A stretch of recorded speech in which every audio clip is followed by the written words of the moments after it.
Temos por costume abrir a Communical com alguma temática. Pode sentar aqui se quiser. Já está aí, então eu vou ficar aqui te esperando. Deixa eu isso, meu irmão.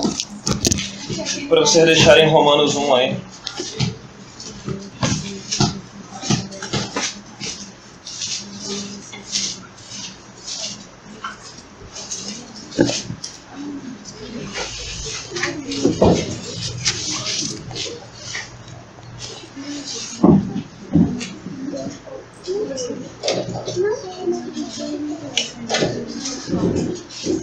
Romanos 1,16, tá? Vou ler. Pois não me envergonho do Evangelho, porque é o poder de Deus para a salvação de todo aquele que crê. Até aí. Eu queria focar hoje com vocês nessa primeira parte, pois não me envergonho do Evangelho. Porque a gente sabe que ele é o poder de Deus para a salvação de todo aquele que vier a crer. Mas não me envergonho do Evangelho, num sentido de que nele não tem coisa para nós nos envergonharmos ou fugirmos, e tem muito material para, na verdade, nós falarmos de qualquer coisa das nossas vidas. Enquanto pessoas, aquilo que Deus fala para a gente é literalmente lei. Ele institui todas as regras que a gente conhece. Tudo aquilo que a gente concebe como moral, que a gente tem como certo e errado, que faz diferença na nossa consciência, a gente tira daquilo que foi criado por Deus, por ser o Criador de todas as coisas. Quando eu falo aqui para vocês, não me envergonhem do Evangelho, o que eu quero trazendo para a gente é uma pequena reflexão a respeito da nossa moral e da nossa consciência. Como eu disse, a gente podia falar de mas muita coisa mesmo, até de tudo eu posso dizer. Mas eu queria focar nesses dois pontos aí. Primeiro falando com vocês sobre aquilo que é moral para a gente, onde Deus institui essa moral. Desde os 10 mandamentos, no que nós temos o que a gente chama de lei moral, nós temos dentro deles leis que na verdade são universais. Não é porque antes da lei, quando as pessoas pecavam, elas deixavam de pecar, percebam. Só que elas não sabiam por que pecavam. Mas todos eram pecadores igual quem apareceu depois da lei e viu que Deus abominava aquilo. Então a moral sempre existiu, conforme Deus sempre existiu e criou aquilo que é bom e fez separação entre aquilo que é mal. Nós pegamos o referencial da nossa moral da palavra. E como a gente já conversou muitas vezes, é engraçado como é que um povo no meio do floresta, ou um outro povo lá na Ásia, no meio do deserto, em outros lugares, eles têm a própria moral deles. Independente de onde você for, se tiver pessoas, vai ter regras. E isso faz totalmente uma diferença grandiosa em relação à nossa consciência, seguir essa moral ou não. Você tem consciência que, em linhas simples, é aquela sua voz interna, a tua essência, vamos dizer assim, que te diz se aquilo que você está fazendo ou está seguindo é certo ou errado. Então tem a ver com a sua prática, tem a ver com aquilo que você acredita.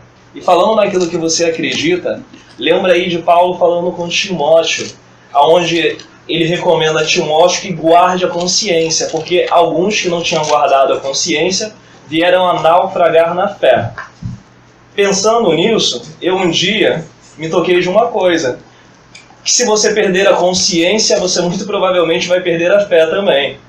Como assim? Se você, na sua consciência, você crê naquilo que é errado, olha a consciência junto com o crer, você vai levar a sua fé a algo que não é Deus ou não é a fé de verdade. Então se você perde a consciência, você acaba perdendo a fé também depois. Se você perde a consciência, as suas referências, aquilo em que você acredita, aquilo que você usa para viver na sua prática do dia a dia, para fazer escolhas, você acaba negando essa fé também. É racional. Sim, sim. Por isso que eu falei que tinha muita coisa para dizer. Se a gente fosse parar para falar de inteligência... Cadê a Tamires para falar de inteligência humilhada aí, né? A gente podia falar de muita coisa aí. Mas eu estou falando dessa dupla, porque quando você fala de moral, você fala da sua consciência também. Porque sua consciência ela vai seguir uma moral que você mesmo criou, que você segue da sociedade em que você está inserido, você herdou dos seus pais, aprendeu com alguém, mas que no fim nós sabemos vem de Deus no final, que faz separação entre aquilo que é bom, de novo, e aquilo que é mal. Então nós estamos o tempo todo lutando com a nossa consciência, usando a nossa consciência, cuidando da nossa consciência, maltratando a nossa consciência. conforme você acerta a tua consciência com aquilo que é a tua fé. E para terminar e fechar, é bem curtinho, é um negocinho de 5 minutos. Pensa aí que a tua consciência, quando ela segue aquilo que você crê, a sua fé, e óbvio, a tua fé tem que seguir aquilo que está na Bíblia, aquilo que Deus instituiu, que hoje a gente conhece através dessa palavra, e da iluminação que Ele nos dá com o seu Espírito, você consegue ser saudável, você consegue ser cristão. Se a sua consciência segue a sua fé e essa moral que você veio a descobrir que Deus nos deu, você vai conseguir viver dignamente e aí sim, sem se envergonhar do Evangelho, usando ele em cada momento e aspecto da sua vida.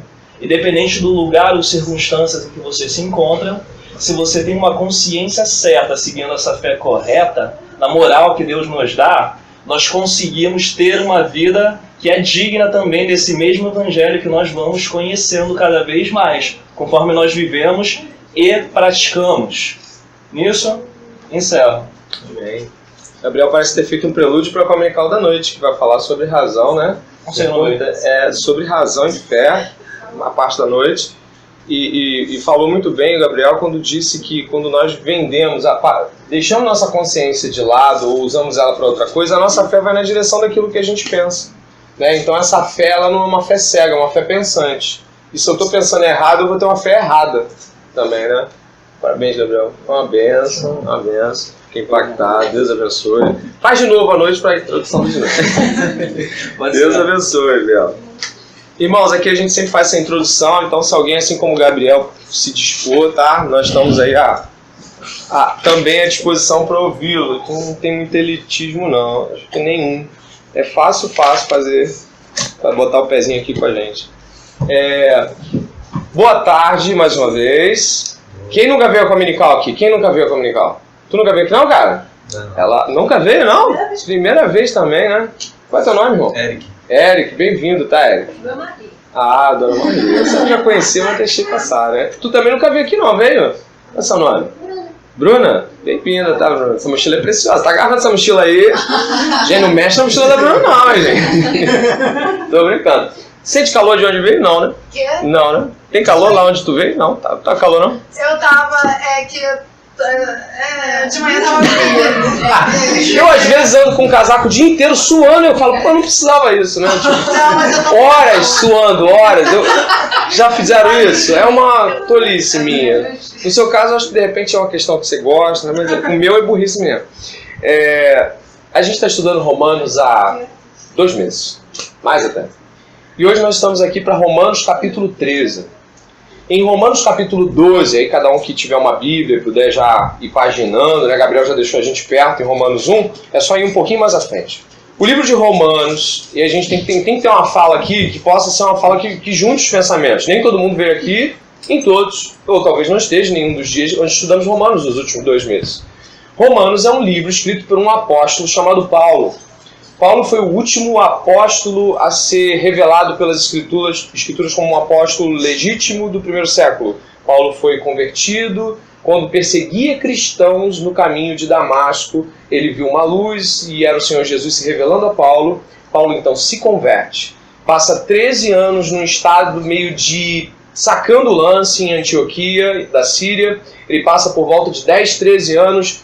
Ele está em atividade, mas de uma maneira muito anônima. Certamente ele está falando do Evangelho em Antioquia, mas ele tá na dele. Quando então Deus o chama, através do Espírito Santo, para atuar novamente de uma maneira pública, Paulo então volta à cena e ele com o nome de Saulo ainda. Aos poucos o nome dele vai mudando, porque a dinâmica de mudança de nome, a gente sabe, é uma dinâmica que envolve o fato do próprio caráter do ser humano ter mudado em relação a si mesmo. Saulo, o ungido, separado, Paulo pequeno.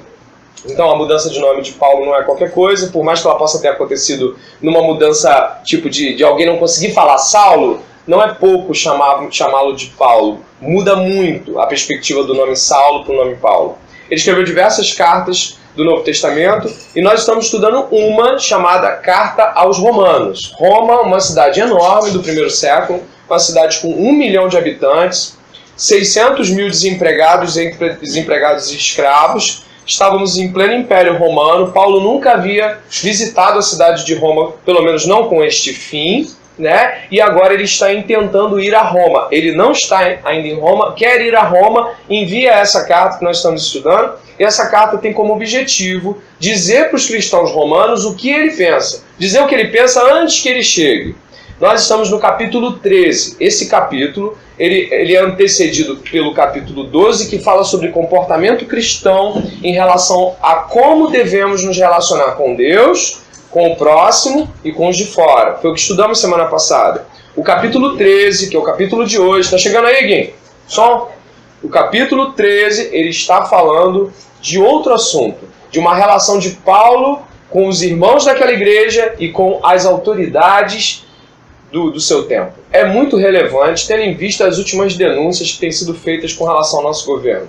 Ontem, mais uma vez, ontem, uma sequência de novas denúncias tem abalado o nosso sistema governamental, o executivo, o legislativo, e agora também o judiciário está sendo atacado e acusado de corrupção. Significa, então, que mais pertinente do que nunca é entender qual é a posição do cristão em relação aos magistrados, às autoridades, e de que forma, quando falhamos com isso, falhamos com Deus. Que é muito importante. De quando é que a gente, falhando com isso, a gente falha com Deus. Amém? Vamos então na leitura do capítulo 13, e em seguida a gente vai fazer várias observações sobre isso. Capítulo 13 do livro de Romanos. Diz assim a palavra do Senhor: todo homem esteja sujeito a autoridades superiores, porque não há autoridade que não proceda de Deus, e as autoridades que existem foram por ele instituídas.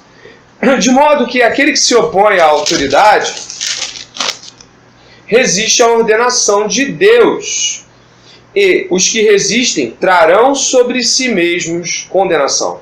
Porque os magistrados não são para temor quando se faz o bem, e sim quando se faz o mal. Queres tu não temer a autoridade? Faze o bem e terá louvor dela, visto que a autoridade é ministro de Deus para o teu bem. Entretanto, se fizeres o mal, teme, porque não é sem motivo que ela traz a espada, pois é ministro de Deus, vingador, para castigar o que pratica o mal. É necessário que lhe estejais sujeitos, não somente por causa do temor da punição, mas também por dever de consciência. Por esse motivo, também pagais tributos, porque são ministros de Deus, atendendo constantemente a este serviço. Pagai a todos o que lhe é devido. A quem tributo, tributo. A quem imposto, imposto. A quem respeito, respeito. A quem honra, honra. A ninguém fiqueis devendo coisa alguma, exceto o amor com que vos ameis uns aos outros. Pois quem ama o próximo tem cumprido a lei. Pois isto: não adulterarás, não matarás, não furtarás, não cobiçarás, e se há qualquer outro mandamento, tudo nessa palavra se resume: amarás o teu próximo como a ti mesmo. O amor não pratica o mal contra o próximo, de sorte que o cumprimento da lei é o amor. E digo isto a vós outros que conheceis o tempo.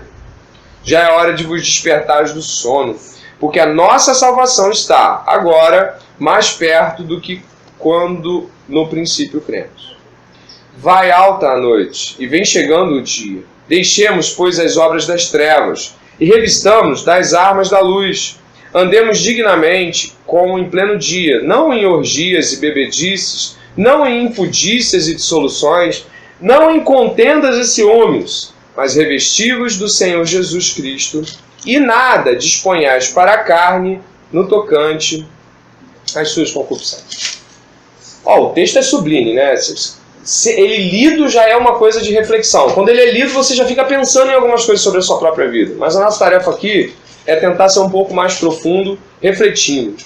Paulo vai começar o verso 1 dizendo que todo homem esteja sujeito às autoridades superiores, porque não há autoridade que não proceda de Deus. E as autoridades que existem foram por ele instituídas. Vamos tentar entender a questão da autoridade. Paulo vai falar aqui de autoridade certamente em dois termos. A autoridade com o nome dela. O presidente Temer, enfim, a autoridade e ela enquanto pessoa. E a autoridade enquanto figura. O presidente, o primeiro-ministro, o prefeito são autoridades. Ele ainda não falou de magistrados, que são juízes, mas ele está falando de autoridades.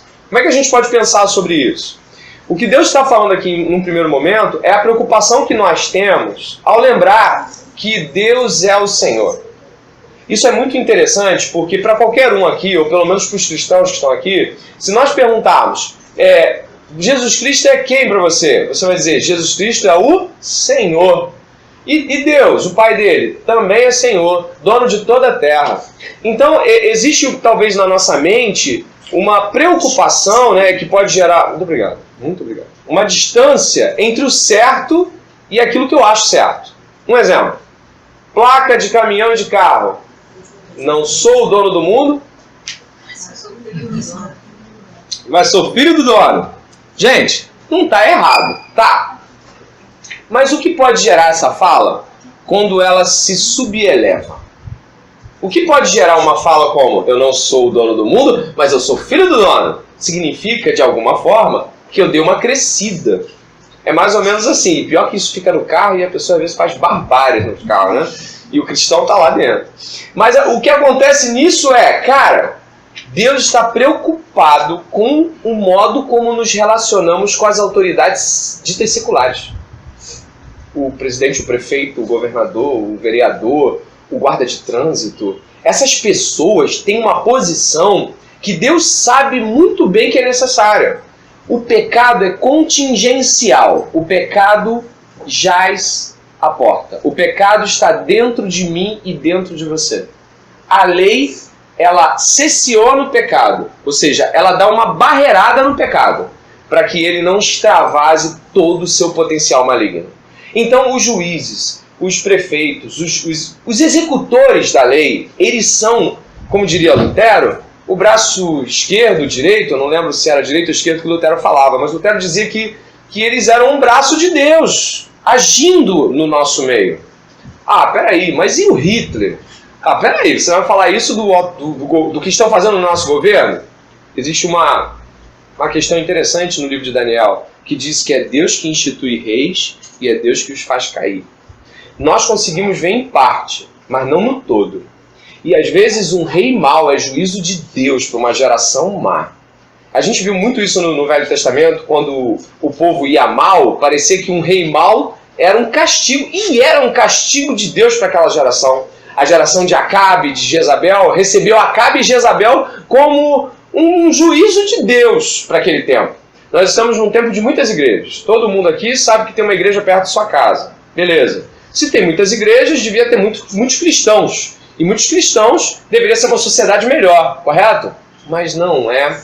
O próprio Eduardo Cunha, e eu falo publicamente mesmo sendo gravado, porque Eduardo Cunha é uma figura pública. Eduardo Cunha estava na rádio evangélica. E ele falava, o povo merece respeito. Olha, você duvida de que foi Deus que colocou Eduardo Cunha? No sentido de dar a ele a chance? Não duvido que seja. Mas ele teve a chance e fez o que fez. Só que ele ter feito o que fez, Deus não sai culpado dessa história. De forma alguma. Os homens têm responsabilidades individuais. O brasileiro tem uma ideia sobre democracia muito estranha. A ideia de democracia do brasileiro é mais ou menos assim, eu voto. Só que democracia não é isso. Qualquer um aqui que já deve ter ouvido falar do conceito de democracia e estudado, por exemplo, do conceito democrático da Grécia, do cidadão, do participante, já deve ter ouvido falar que a democracia, ela traz um laço de participação que começa no voto e permanece durante aquela atuação do governante. Significa que a minha atividade, gente, fica ligado aí, a minha atividade enquanto cidadão é fiscalizar essa democracia que eu comecei a exercer no voto. Eu votei no vereador, eu votei no prefeito, e daí eu continuo prosseguindo, indo na direção de uma fiscalização, de olhar para esse cara, de cobrar se ele está fazendo o que ele está fazendo. Infelizmente, nós temos a percepção no Brasil errada acerca de democracia, que é uma percepção de eu aperto, eu cumpri meu exercício democrático. E não é assim. Tá? A gente tem que ficar de olho. John Locke, iluminista, falaria que só o poder controla o poder. Né? E é por isso que nós temos executivo, legislativo e judiciário. Nós temos executivo, legislativo e judiciário, que um olha para o outro. Aí quando um está errado, o outro vai a conta. É por isso que temos três poderes. Dentre outras questões, porque os três poderes se mutuamente observam. Interessante, né? Vamos lá.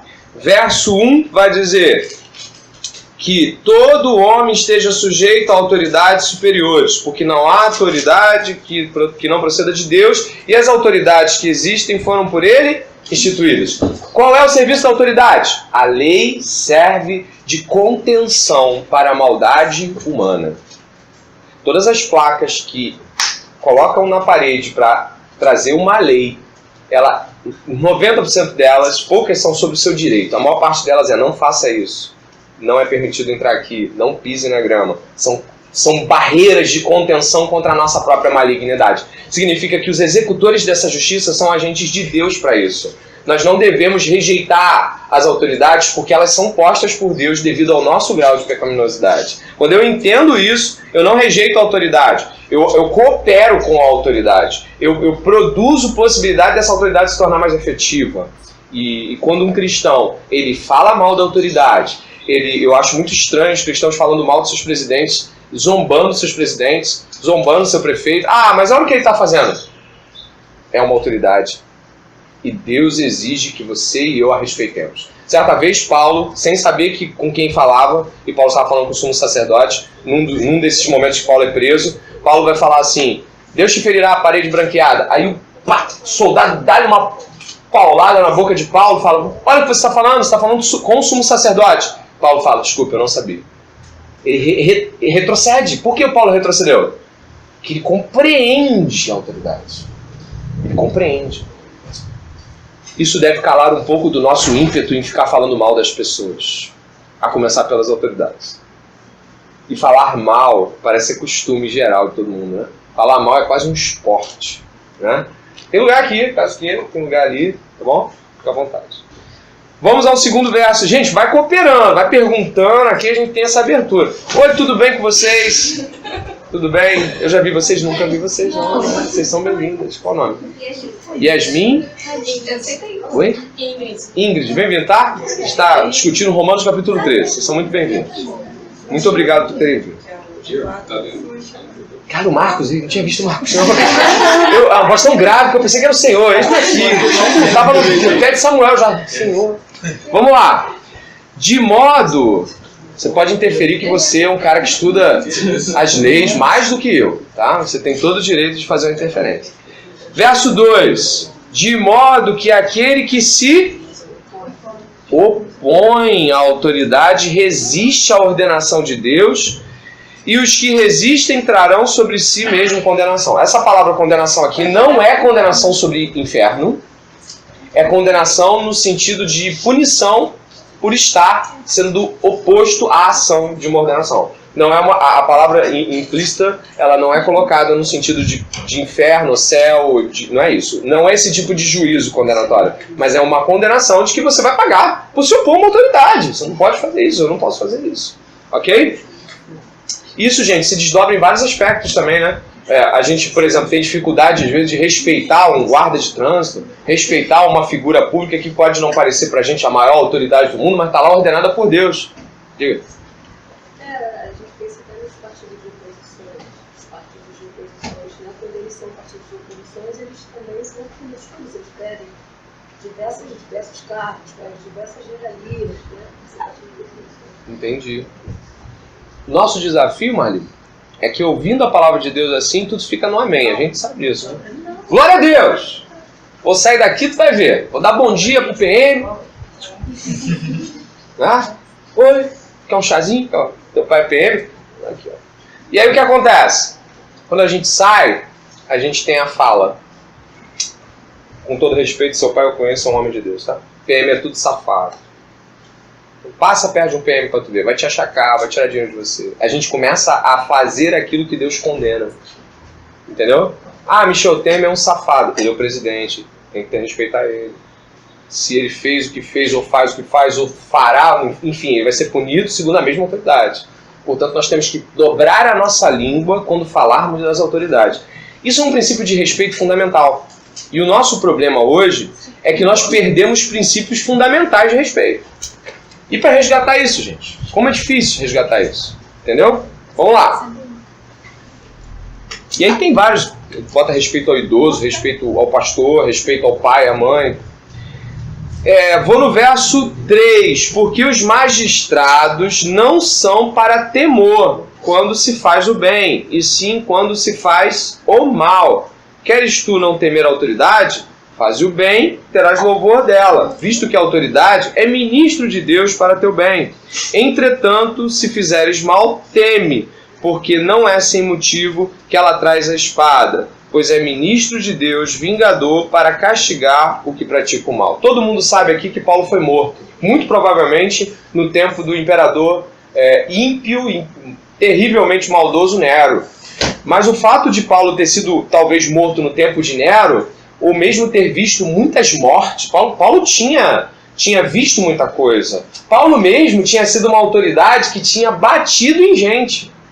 Não é isso? Paulo bateu. O livro de Lucas apresenta Paulo como um animal feroz. Algumas palavras que são usadas no termo grego no livro de Lucas para falar de Paulo são palavras usadas usadas em outros livros que não a Bíblia para fazer a representação a animais loucamente enfurecidos. Você imagina o que era lidar com Paulo? A autoridade, Paulo, lidar com Paulo. Meu Deus. Mas já reparou como é que os servos de Deus lidaram com a autoridade quando estiveram diante de sinédrios, de juízos? Eles sempre respeitavam. Todos os pareceres que Pedro teve, às vezes amarrado, surrado, Paulo sempre foi de respeito, sempre falava assim, olha, a gente está pregando a Jesus Cristo, nunca foi de ofender a autoridade. Eu acho que todo mundo aqui que já leu um pouquinho de livro de Atos deve ter percebido. Nunca há uma ofensa, nunca há uma proclamação de desonra, de dizer quem é você para estar onde você está. Jesus mesmo diante de Pilatos, nenhuma injúria. Jesus ainda vai e ele coloca um fundamento claro sobre essa palavra aqui, que ele olha para Pilatos e Pilatos fala assim, você não sabe que eu tenho poder para te soltar, rapaz?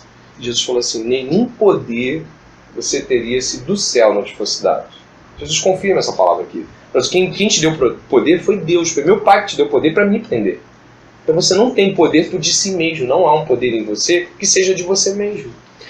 Essa compreensão faz com que eu entenda até quando eu cair na mão do ímpio. Até quando eu cair na mão da autoridade má. Porque eu estou no controle, na direção de um Deus que me controla e me dirige, e não aquela autoridade. Está entendendo o que eu quero dizer? Não é porque... Imagine só, vamos falar de um homem mau, de um assaltante, aí você está diante dele, e ele pede teu celular, você dá, e você fala, sabe o que eu estou te dando? Eu estou te dando porque o meu Pai Celestial, que é a autoridade sobre a tua arma, entendeu? Aí você já vai para um princípio de afronta, ou então você já pensou, você chega... Não vou te dar o seu celular. Por quê? Porque a autoridade do celular é de meu pai. Sabe, tem cristão que confunde a coisa. Já vi cristão falando assim, se vier pra cima de mim, eu tenho uma palavra rema. Eu penso sempre no remo. Eu sei que é uma palavra objetiva direta que vai na direção. Uma palavra rema. Eu penso num porrete saindo das pernas do cara assim. Rema nele. Mas, irmãos, Deus fez o ímpio até pro dia do mal. Então o ímpio vai cumprir a sua vocação de ímpio.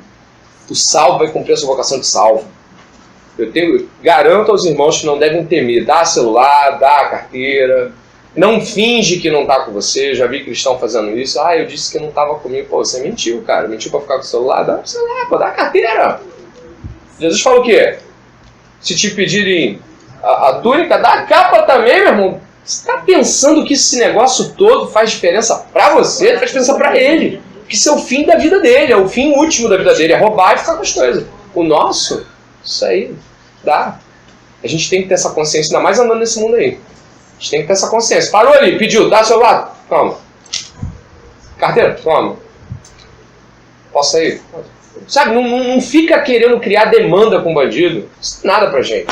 O que é as coisas materiais pra nós aqui? Oi? Negociar. Não negocie, não. Eu tenho muito medo do pessoal que dá o velho e guarda o celular novo. Eu vou te falar. Olha, deixa eu te perguntar. Quando o ladrão te pede o celular, ele pede qual? O velho ou o novo? Ele não estipulou. Pra mim é uma preocupação ética. Sinceramente. Pode parecer que a gente está brincando, mas para mim é uma preocupação ética. Vamos supor que eu seja bandido e falo assim, me dá a carteira. Aí eu falo, eu não tenho carteira. Eu não tô com a carteira e a carteira tá no